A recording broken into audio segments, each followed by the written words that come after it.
Assalamualaikum warahmatullahi wabarakatuh. Om Swastiastu, Namo Buddhaya, salam kebajikan, serta salam sejahtera untuk kita semua. Pertama-tama, perkenalkan nama saya Keini Alifa Mardiani dari Program Studi Pendidikan Bahasa dan Sastra Indonesia, Universitas Singapura Bangsa, Karawang. Di sini saya akan menjelaskan mengenai perlindungan keamanan data dan privasi di era digital. Pokok pembahasan materi kali ini ada beberapa materi yang akan saya sampaikan. Yang pertama yaitu definisi keamanan data dan juga privasi. Selanjutnya manfaat keamanan data dan juga privasi. Lalu jenis-jenis ancaman terhadap keamanan dan data privasi. Dan strategi untuk menjaga perlindungan keamanan data dan privasi. Lalu pentingnya untuk memahami bahwa melindungi data dan privasi merupakan tanggung jawab bersama dari individu, organisasi, dan masyarakat secara keseluruhan. Yang pertama adalah latar belakang. Di tengah pesatnya kemajuan teknologi informasi, perlindungan data dan juga privasi menjadi hal yang isu krusial yang harus ditangani dengan serius.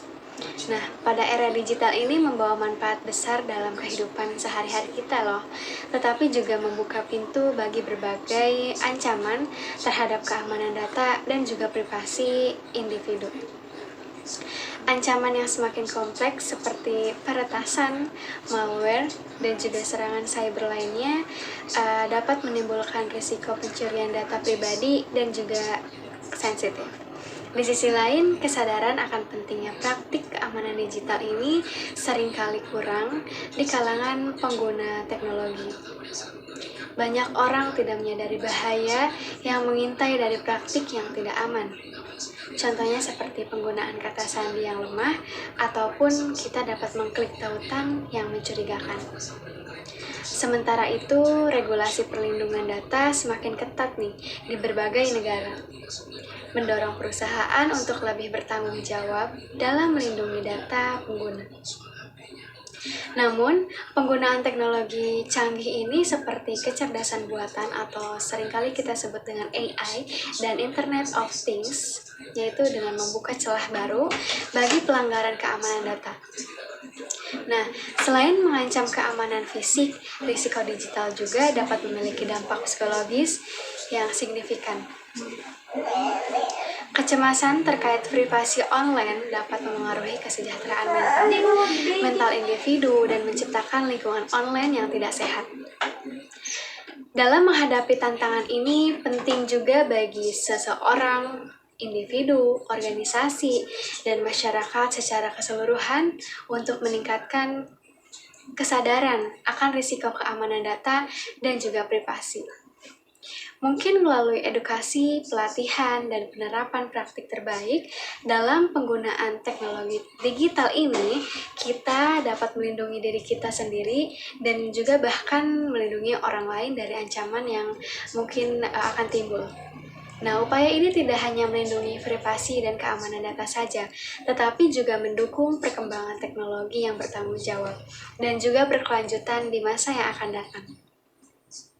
Nah, serangan siber ini dapat mengakibatkan kerusakan yang serius pada sistem dan infrastruktur, termasuk juga kehilangan data penting, gangguan layanan, ataupun hilangnya kepercayaan publik. Hal ini dapat berdampak negatif pada bisnis dan juga perekonomian secara keseluruhan. Kesadaran keamanan informasi merupakan hal yang sangat penting dalam dunia teknologi informasi dan juga keamanan cyber. Mungkin dengan meningkatkan kesadaran keamanan informasi, pegawai dan juga instansi dapat mengurangi risiko keamanan informasi, melindungi data dari yang data sensitif, dan juga meminimalkan potensi kerugian yang mungkin akan terjadi. Oleh karena itu, pentingnya bagi setiap pegawai dan juga instansi untuk memiliki kesadaran, keamanan, informasi yang kuat, dan melakukan tindakan yang diperlukan untuk mengurangi risiko keamanan informasi. Pembahasan yang pertama yaitu definisi keamanan data dan privasi. Yang pertama itu keamanan data. Nah, keamanan data ini merupakan konsep dan praktik untuk melindungi data dari akses yang tidak sah, penggunaan yang tidak sah, ataupun kerusakan yang disengaja maupun tidak disengaja. Melibatkan rangkaian strategi, kebijakan, prosedur, dan teknologi yang dirancang untuk mengamankan data agar tetap rahasia, utuh, dan tersedia hanya untuk pihak yang berwenang. Mungkin definisi ini mencakup berbagai aspek yang penting dalam menjaga keamanan data di berbagai konteks, termasuk juga dalam lingkup individu ya, seseorang, organisasi, dan masyarakat secara luas. Nah, keamanan data ini berfokus pada rahasia ataupun kerahasiaan data. Artinya mencegah akses yang tidak sah terhadap informasi yang sensitif ataupun sebuah rahasia, seperti informasi identitas, informasi finansial, ataupun rahasia perdagangan. Upaya perlindungan rahasia data ini termasuk penggunaan enkripsi, pengaturan akses yang ketat, dan mekanisme autentikasi yang kuat untuk memastikan bahwa hanya orang yang berwenang yang dapat mengakses data tersebut. Selanjutnya, keamanan data juga melibatkan aspek integritas data. Nah, dalam hal integritas data ini menjamin bahwa data tetap utuh dan tidak dimanipulasi ataupun diubah tanpa otorisasi. Hal ini dapat dicapai dengan menerapkan kontrol akses yang ketat, mengadopsi praktik backup dan pemulihan data yang andal, serta juga menggunakan tanda tangan digital untuk hash untuk memverifikasi integritas data. Lalu, keamanan data ini mencakup aspek ketersediaan data. Ini berarti memastikan bahwa data selalu tersedia dan dapat diakses oleh pihak yang berwenang ketika diperlukan. Untuk mencapai hal ini, perencanaan kontinuitas bisnis, manajemen kapasitas, ataupun strategi redundansi sering juga digunakan untuk menghindari gangguan ataupun kehilangan data yang tidak terduga. Dalam era digital ini yang terus berkembang, keamanan data menjadi semakin penting karena semakin banyaknya jumlah data yang dihasilkan dan juga dipertukarkan secara online. Nah, ancaman terhadap keamanan data juga semakin kompleks dengan munculnya serangan cyber yang canggih dan seringkali tidak terdeteksi. Oleh karena itu, keamanan data ini harus menjadi prioritas utama bagi seseorang ataupun individu ataupun sebuah organisasi maupun masyarakat secara keseluruhan untuk memastikan bahwa informasi sensitif ini dan penting tetap aman dan juga terlindungi. Pemantauan keamanan real time selalu menjadi tantangan mengingat jumlah tanda yang dihasilkan oleh perangkat atau juga yang disebut dengan security. Tanda ini berkorelasi atau tidak menyebabkan banyak false positif yang sebagian besar diabaikan atau hanya clicked away. Sebagai manusia ya kita tidak bisa mengatasi dengan jumlah geser. Nah, masalah ini bahkan mungkin meningkat ya dengan data tawaran yang diberikan, volume dan kecepatan data stream. Namun, teknologi big data ini mungkin juga memberikan kesempatan. Dalam artian bahwa teknologi ini tidak memungkinkan untuk pengolahan cepat dan juga analisis dari berbagai jenis data. Nah, keamanan data yang besar ini merupakan hal yang sangat penting. Jika kita ingin sistem dikatakan aman, big data juga harus memenuhi persyaratan keamanan data, yang dimana diantaranya yang pertama itu kerahasiaan. Hal ini berarti sarana untuk melindungi data dari pengungkapan yang tidak disetujui. Yang kedua, integrity. Ini menyiratkan tindakan yang diambil untuk melindungi data agar tidak dimodifikasi dengan tidak semestinya atau tanpa izin. Yang terakhir ini ketersediaan. Nah, hal ini adalah kemampuan sistem untuk mencegah dan juga memulihkan perangkat keras ataupun yang disebut dengan hardware, serta kegagalan perangkat lunak atau software yang mungkin menyebabkan sistem basis data atau database tidak bersedia dengan baik dan efisien. Kedua, ada definisi dari privacy. Privacy ini merupakan konsep abstrak yang mengandung banyak makna. Penggambaran populer mengenai privacy antara lain adalah hak individu untuk menentukan apakah dan sejauh mana seseorang bersedia membuka dirinya kepada orang lain, ataupun privasi adalah hak untuk tidak diganggu. Privasi ini merujuk padanan dari bahasa Inggris, yaitu privacy adalah kemampuan satu atau kelompok individu untuk mempertahankan kehidupan dan urusan personalnya dari publik, atau untuk mengontrol arus informasi mengenai dari mereka. Nah, literatur psikologis ini memberikan penjelasan mengenai privasi. Antara lain itu yang pertama dari Westin, menjelaskan hubungan antara kerahasiaan dan privasi. Privasi sebagai klaim individu, kelompok, atau lembaga untuk menentukan kapan, bagaimana, dan sejauh mana sih informasi tentang mereka dikomunikasikan kepada orang lain. Yang kedua, hak khusus untuk mendapatkan kebebasan atau particular right of freedom. Privasi adalah tingkatan interaksi atau keterbukaan yang dikehendaki oleh seseorang pada suatu kondisi ataupun situasi tertentu. Nah, itu menurut Hartono dalam Prabowo pada tahun 1998. Yang ketiga itu Rafford mendefinisikan privasi sebagai suatu kemampuan untuk mengontrol interaksi, kemampuan untuk memperoleh pilihan-pilihan, dan kemampuan untuk mencapai interaksi seperti yang diinginkan. Selanjutnya kita akan bahas mengenai manfaat keamanan data dan juga privasi. Mari simak pembahasan yang akan saya jelaskan. Nah, adapun manfaat keamanan data dan privasi ini yang pertama, pemahaman mendalam tentang keamanan data. Yang pertama itu konsep dasar dan praktik untuk melindungi data dari akses yang tidak sah, penggunaan yang tidak sah, atau kerusakan yang disengaja maupun tidak disengaja. Lalu aspek-aspek penting seperti kerahasiaan, integritas, dan ketersediaan data. Selanjutnya, tantangan yang dihadapi dalam memonitor keamanan data secara real time. Manfaat yang kedua ini wawasan luas tentang privasi, hak individu untuk mengendalikan informasi pribadi mereka, dan juga hak untuk tidak diganggu. Lalu berbagai perspektif psikologis dan hukum tentang privasi, lalu relevansi privasi dalam era teknologi informasi yang modern. Manfaat antara kedua topik yaitu data dan privasi memberikan pemahaman holistik tentang tantangan dan peluang yang terkait dengan keamanan data dan privasi di era digital. Lalu menginspirasi tindakan proaktif dan berpikiran terbuka dalam menghadapi tantangan keamanan informasi yang kompleks. Lalu mendorong pengguna untuk mengambil langkah-langkah yang lebih baik dalam melindungi data pribadi mereka, mereka sendiri dan juga orang lain. Selanjutnya, kita akan membahas mengenai jenis-jenis ancaman terhadap keamanan data dan juga privasi. Nah, selanjutnya itu ada jenis-jenis ancaman terhadap keamanan data dan privasi. Ancaman terhadap keamanan data dan privasi ini merupakan beragam dan terus berkembang seiring dengan kemajuan teknologi. Berikut ini adalah beberapa jenis ancaman yang umumnya dihadapi dalam lingkup keamanan data dan privasi. Yang pertama yaitu malware. Nah, dalam kecanggihan internet seperti sekarang ini, berbagai macam keamanan menjadi lebih kompleks dan juga beragam. Penyerang memanfaatkan berbagai macam celah untuk mendapatkan dan juga mengambil keuntungan dari korban. Nah, malware ini merupakan singkatan dari malicious software yang artinya perangkat lunak mencurigakan. Malware ini mempunyai beberapa pengertian yang intinya sama.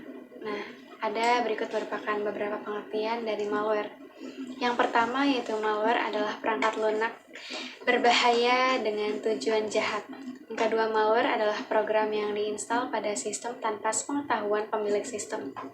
Yang ketiga itu malware adalah segala bentuk software yang membahayakan, baik bagi pengguna, komputer, ataupun jaringan. Jadi, dari beberapa pengertian malware di atas, dapat disimpulkan ya bahwa malware ini merupakan suatu software yang dibuat untuk tujuan tertentu dengan mencari celah keamanan sistem. Malware juga dapat mengakibatkan dampak buruk bagi komputer maupun penggunanya, karena penyerang ini dapat mencuri informasi ataupun data pribadi seseorang. Nah, tujuan malware ini diciptakan oleh penyerang untuk merusak ataupun membobol suatu sistem operasi melalui skrip rahasia, atau dapat dikatakan ya disisipkan oleh penyerang secara tersembunyi. Malware juga dapat dibedakan menurut perilaku dan juga sasaran serangannya. Menurut perilakunya, malware ini dibagi menjadi 9 kelompok. Sedangkan menurut sasaran serangannya, malware ini dibagi menjadi 2 kelompok, Nah, berikut ada beberapa jenis malware menurut perilakunya. Yang pertama itu ada backdoor. Backdoor ini adalah suatu teknik hacker yang dapat mengakses ke suatu sistem tanpa melalui autentifikasi normal atau login terlebih dahulu dan berusaha tidak terdeteksi. Yang kedua itu botnet. Botnet ini adalah teknik membuka akses suatu sistem oleh penyerang dengan semua komputer yang terinfeksi botnet akan menerima suatu instruksi yang sama dari server pemilik penyerang. Selanjutnya downloader. Downloader ini adalah suatu kode jahat yang bertugas untuk mengunduh kode jahat lainnya. Nah, penyerang ini menginstal downloader ketika mendapatkan akses ke sebuah sistem. Program downloader ini akan menginstal kode jahat tambahan information stealing malware. Information stealing malware adalah suatu malware yang mengumpulkan berbagai macam informasi korban dan juga mengirimkannya ke suatu penyerang. Nah, malware jenis ini biasa digunakan penyerang untuk mendapatkan akses akun online seperti internet banking. Lalu ada launcher. Launcher ini adalah suatu program jahat yang digunakan untuk menjalankan program jahat lainnya. Nah, launcher ini menggunakan teknik non-tradisional untuk menjalankan program jahat lainnya agar tidak terdeteksi dan juga penyerang ini bisa mendapatkan akses lebih dalam ke suatu sistem. Lalu ada rootkit. Rootkit adalah suatu kode yang didesain untuk menyembunyikan keberadaan kode lainnya. Rootkit ini dipasang oleh penyerang bersama malware lainnya dengan tujuan untuk mendapatkan akses jarak jauh serta membuat kode sulit terdeteksi oleh korban. Selanjutnya ada scareware. Scareware ini adalah suatu jenis malware yang dibuat untuk menakuti korban agar mau membeli sesuatu ya. Scareware ini mempunyai interface yang dimana menyerupai antivirus.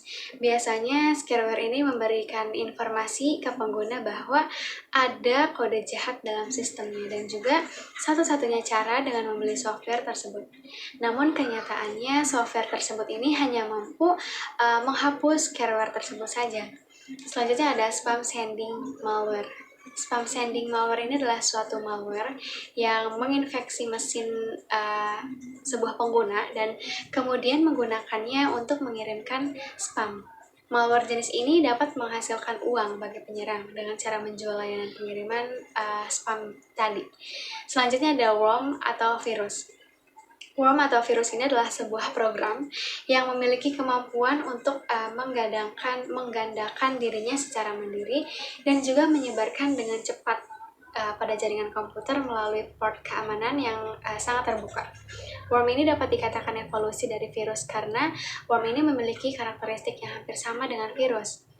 Hanya saja perbedaannya virus ini bergantung pada program, sedangkan worm itu tidak. Nah, malware ini dapat diklasifikasikan berdasarkan tujuan penyerangnya, yaitu malware massal dan juga malware tertarget. Malware massal ini misalnya berupa launcher didesain untuk menyerang sebanyak mungkin komputer korban.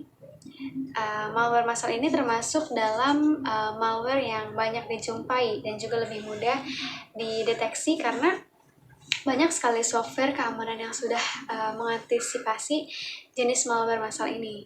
Nah, adapun malware tertarget misalnya information stealing malware ya, yang dibuat khusus untuk sebuah organisasi tertentu.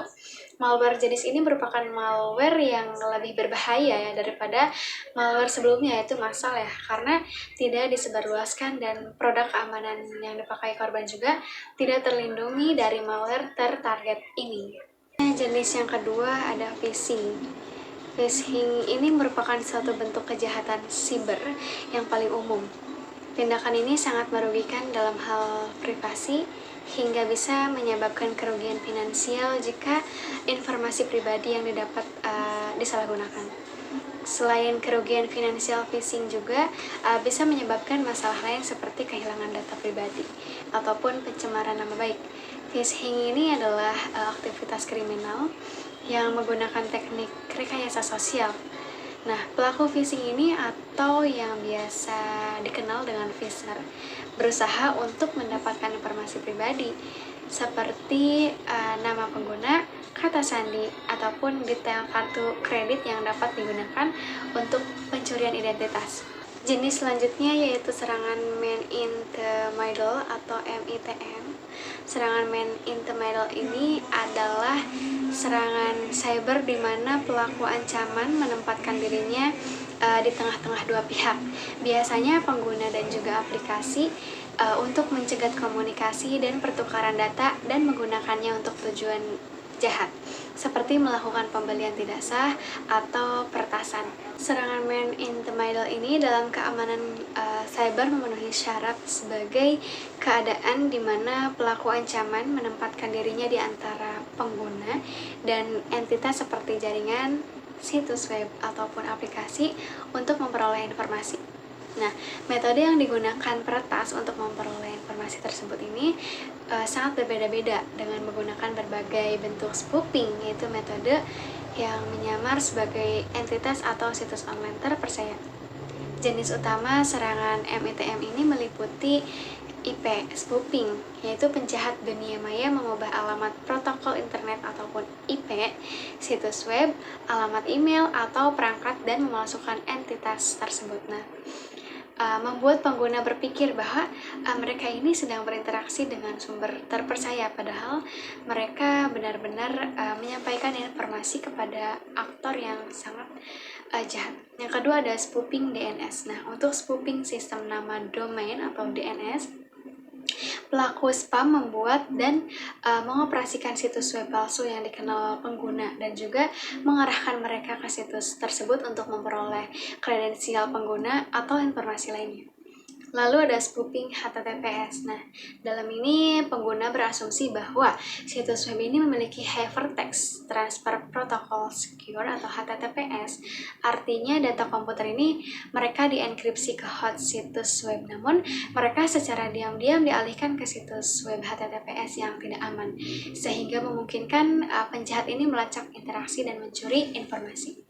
Lalu pembajakan email. Nah, dalam ini penyerang secara diam-diam mendapatkan akses ke akun email perusahaan perbankan ataupun kartu kredit untuk memantau transaksi dan mencuri informasi. Nah, mereka ini mungkin juga menggunakan akun email ya atau alamat email palsu yang sedikit berbeda dari yang sebenarnya untuk memberikan instruksi palsu kepada pelanggan, seperti mengirimkan uang ke rekening giro baru.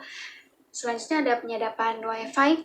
Pelaku spam ini membuat jaringan Wi-Fi public atau hotspot yang tampak seperti bisnis terdekat ataupun sumber terpercaya lainnya. Nah, pengguna yang terhubung kemudian semua aktivitas dan data sensitifnya dapat disadap. Selanjutnya ada pembajakan SSL, yaitu perpanjangan dari spoofing HTTPS. Pembajakan lapis soket aman, yaitu SSL, adalah ketika seorang peretas ini mengambil tanggung jawab protokol ini untuk mengenkripsi koneksi HTTPS dan juga mencegat data pengguna yang berjalan di antara mereka dan server yang mereka sambungkan. Lalu ada pembajakan sesi ya, umumnya dikenal sebagai pencurian cookie browser ya. Penyerang akan mencuri informasi yang disimpan di cookie browser mungkin ya, seperti kata sandi yang disimpan. Untuk materi selanjutnya yaitu strategi untuk menjaga perlindungan keamanan data dan privasi. Perlindungan keamanan data dan privasi ini telah menjadi prioritas utama ya di era digital ini, di mana informasi pribadi dan juga sensitif ini seringkali tersedia secara daring. Nah, untuk menjaga keamanan data dan privasi ini, strategi yang komprehensif dan berkelanjutan ini diperlukan. Nah, berikut adalah deskripsi rinci tentang strategi untuk menjaga perlindungan keamanan data dan privasi di era digital. Yang pertama itu pemahaman yang mendalam tentang regulasi pertama-tama.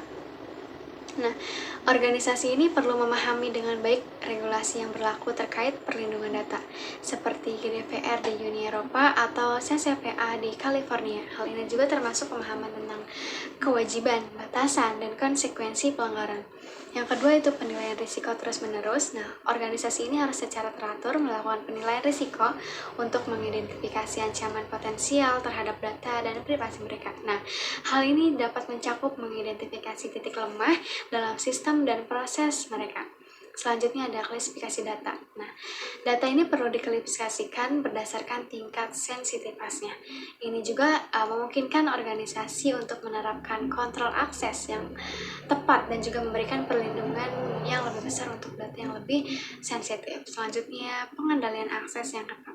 Nah, menerapkan pengendalian akses yang ketat ini untuk memastikan bahwa hanya orang yang berwenang yang memiliki akses ke data sensitif ini. Hal ini juga melibatkan penggunaan autentikasi multifaktor, manajemen hak akses, dan enkripsi data. Selanjutnya ada kesadaran dan pelatihan karyawan. Nah, pelatihan karyawan ini tentang praktik terbaik dalam menjaga keamanan data dan juga privasi sangat penting. Karyawan ini perlu diberi pemahaman ya tentang ancaman keamanan yang ada dan juga tindakan yang dapat mereka ambil untuk mencegah adanya pelanggaran. Selanjutnya enkripsi data.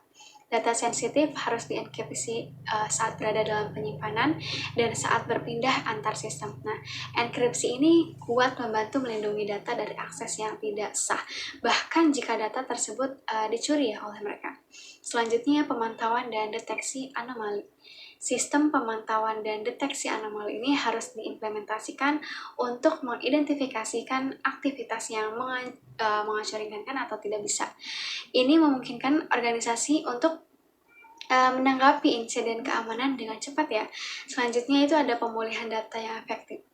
Rencanakan strategi pemulihan data yang efektif untuk menghadapi kemungkinan insiden keamanan. Hal ini juga dapat mencakup membuat cadangan rutin ya dan menguji prosedur pemulihan untuk memastikan keefektifannya. Selanjutnya, kemitraan dengan pihak ketiga yang terpercaya. Jika menggunakan penyedia layanan pihak ketiga, pastikan kita ini untuk memilih mitra yang dapat dipercaya dalam hal keamanan data dan juga privasi ya. Audit secara berkala dan memastikan bahwa kontrak pelayanan ini mencakup kewajiban keamanan yang jelas. Selanjutnya ada transparansi dan komunikasi. Penting juga untuk berkomunikasi secara terbuka dengan pengguna mengenai bagaimana data mereka dikumpulkan, digunakan, ataupun dilindungi. Nah, hal ini menciptakan kepercayaan dengan pengguna dan dapat membantu menghindari masalah hukum ataupun reputasi loh. Yang terakhir ini peninjauan dan juga penyesuaian berkelanjutan. Nah, dalam sebuah organisasi ini perlu secara teratur meninjau dan menyesuaikan strategi keamanan data mereka sesuai dengan perkembangan teknologinya dan juga ancaman baru yang muncul. Dengan menerapkan strategi ini secara efektif dapat meminimalkan risiko pelanggaran keamanan data dan juga privasi, serta membangun kepercayaan dengan pengguna dalam era digital yang semakin kompleks ini. Materi yang terakhir ini adalah pentingnya untuk memahami bahwa melindungi data dan privasi ini merupakan tanggung jawab bersama, maupun dari individu, organisasi, dan juga masyarakat secara keseluruhan. Pentingnya pemahaman bahwa melindungi data dan juga privasi ini merupakan tanggung jawab semua atau bersama, mulai dari seseorang individu, organisasi, dan juga masyarakat secara keseluruhan. Juga terkait dengan dampak yang sangat luas dari pelanggaran data. Nah, pelanggaran data ini dapat mengakibatkan sebuah pencurian identitas, penipuan keuangan, dan menyalahgunakan informasi pribadi. Selain itu juga, pelanggaran data juga dapat mengganggu kestabilan politik dan juga ekonomi, seperti yang terjadi dalam serangan siber terhadap infrastruktur kritis ataupun serangan ransomware terhadap perusahaan besar. Kesimpulannya yaitu keamanan data dan privasi ini merupakan aspek yang sangat penting dalam era digital yang terus berkembang. Nah, keamanan data yang berkaitan dengan melindungi data dari akses yang tidak sah, penggunaan yang tidak sah, dan kerusakan. Sementara privasi ini menyangkut hak individu ya untuk mengontrol informasi pribadi mereka. Ancaman terhadap keamanan data dan privasi ini seperti malware, phishing, dan serangan man-in-the-middle. Serangan-serangan tersebut semakin kompleks dan memerlukan perhatian yang serius. Untuk menjaga perlindungan keamanan data dan privasi, diperlukannya strategi komprehensif termasuk pemahaman tentang regulasi yang berlaku, penilaian risiko terus-menerus, pengendalian akses yang ketat, pelatihan karyawan, enkripsi data, pemantauan dan deteksi anomali, serta pemulihan data yang efektif.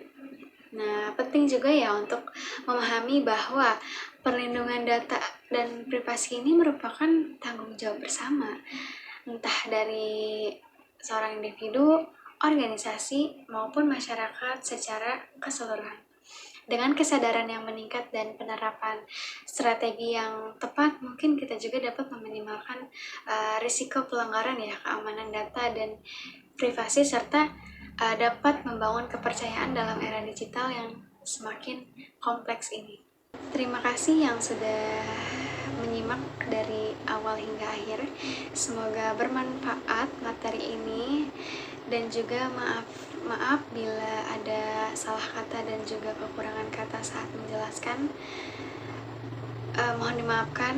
Terima kasih. Wassalamualaikum warahmatullahi wabarakatuh.